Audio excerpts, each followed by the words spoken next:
This pandemic should really make us more caring leaders. We should not just think of ourselves. This pandemic should also make you think beyond yourself, beyond your department.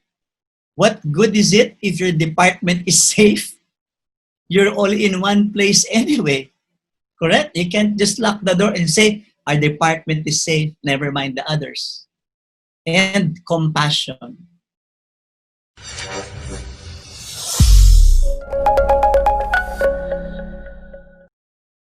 So let me jump to principle number 4. This is now leading with empathy. Empathy is putting yourself in the shoes of the other person. Okay? Using, yes, the head, using your logic, and then using your heart when you're talking to people. Let me move closer to the camera to emphasize this. You cannot force change on people if you will just come from the head.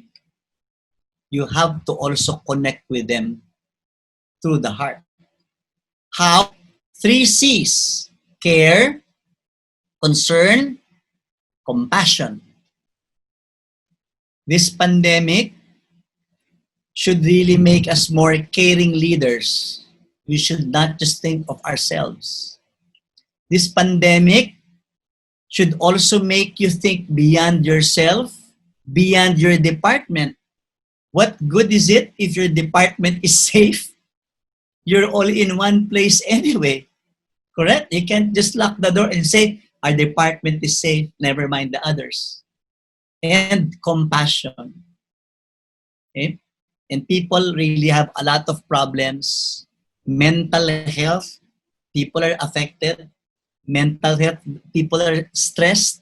People are frustrated. People are adapting to new ways. There's lots to process. So let us be more understanding and be more compassionate of each other.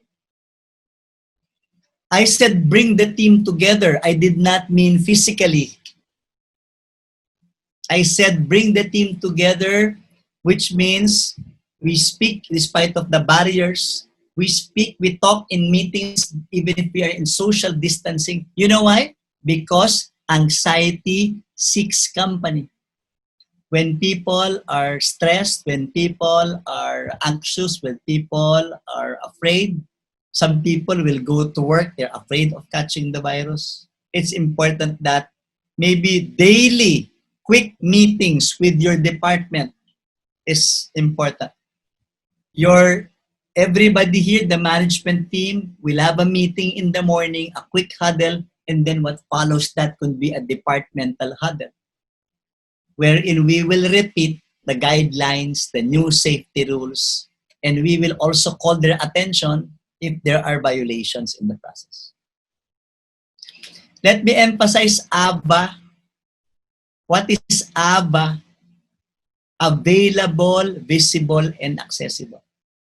Even if there are shields, even if there are barriers, and even if you just talk online, what's important is that you are available, visible, and accessible. Okay? Let me share with you a very sensitive example. You can actually Google them. In 3 companies in the past weeks, some employees have already taken their lives. Some employees have already killed themselves, committed suicide out of depression, out of loneliness, or hopelessness. And the co-workers of these people who committed suicide are saying, she was okay. He looked fine earlier today. Yes? So these times are really hard.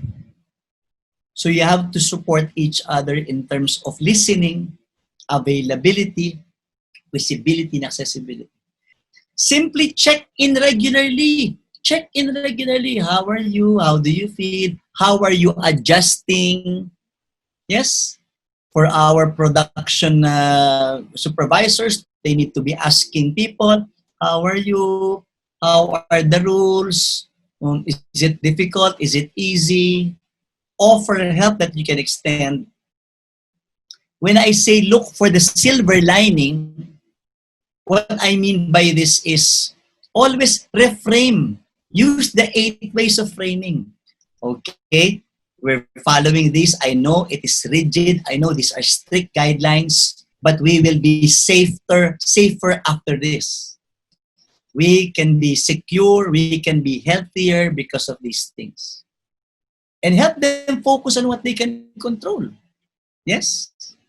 Help them focus on, okay, if I give somebody an advice, this person, remember in G, give advice. I give you advice. That person doesn't listen. I can control on my behavior. I can avoid the person.